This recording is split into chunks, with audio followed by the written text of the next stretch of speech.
मंच पर आसीन समस्त मुनि महाराजों को हमारी ओर से कोटिशय नमोस्तु नमोस्तु नमोस्तु नमोस्तु महाराज श्री। महाराज श्री, मेरा प्रश्न यह है कि मैं पिछले 1 साल से यूएस और ऑस्ट्रेलिया की प्रमाणिक पाठशाला में अध्यापिका की तरह कार्यरत हूँ, पर मुझे वहाँ के बच्चों को यह समझाना है कि संलेखना क्या होती है और मुनियों और श्रावकों के जीवन में संलेखना का महत्व क्या होता है, तो मैं बच्चों के शब्दों में उन्हें यह चीज़ कैसे समझाऊँ?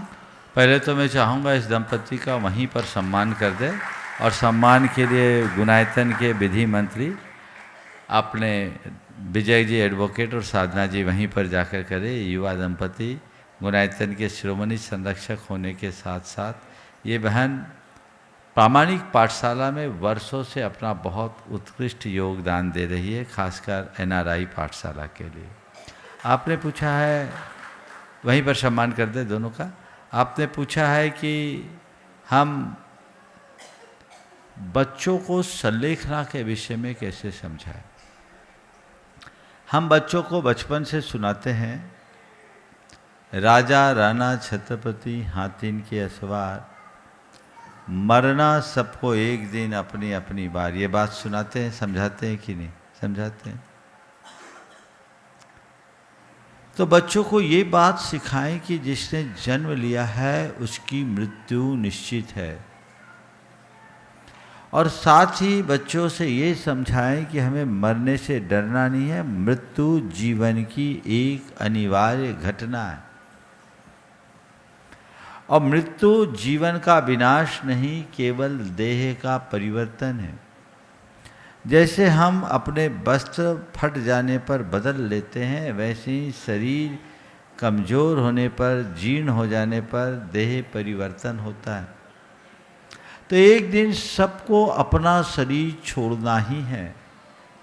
इसलिए हमारा धर्म कहता है कि जब तक तुम्हारा शरीर ठीक काम कर रहा है, शरीर से काम लो, शरीर से साधना करो और शरीर का सुख भोगो।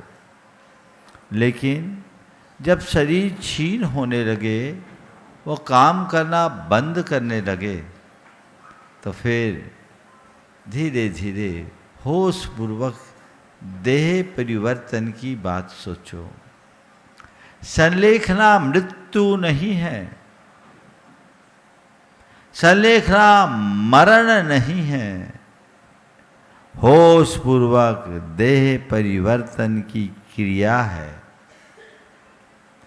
उन्हें ये समझाएं कि मरना तो सबको हर एक दिन मरेंगे, लेकिन हम संलेखना में मरेंगे नहीं, देह परिवर्तन करेंगे। कैसे?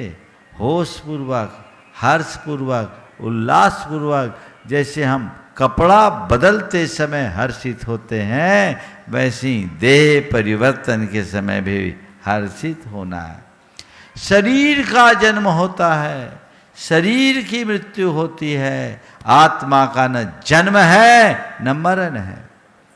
आत्मा अजर अमर अविनाशी है, लेकिन शरीर एक दिन नष्ट होगा। मैं रोते हुए भी शरीर छोड़ूंगा तो शरीर छूटेगा, और यदि समता से भी शरीर छोड़ूंगा तो शरीर छूटेगा।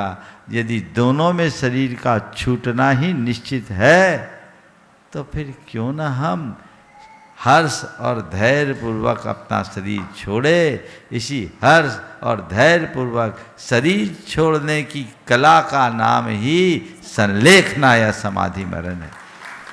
शास्त्र की भाषा में कहें तो धीरे नबी मरिदब्बम निधेर नबी अवश्यम अभिधर मरी अब्बम जय दोनम भी मरी अब्बम तम्मा वरम तो विधीरत तनेन मरी अब्बम।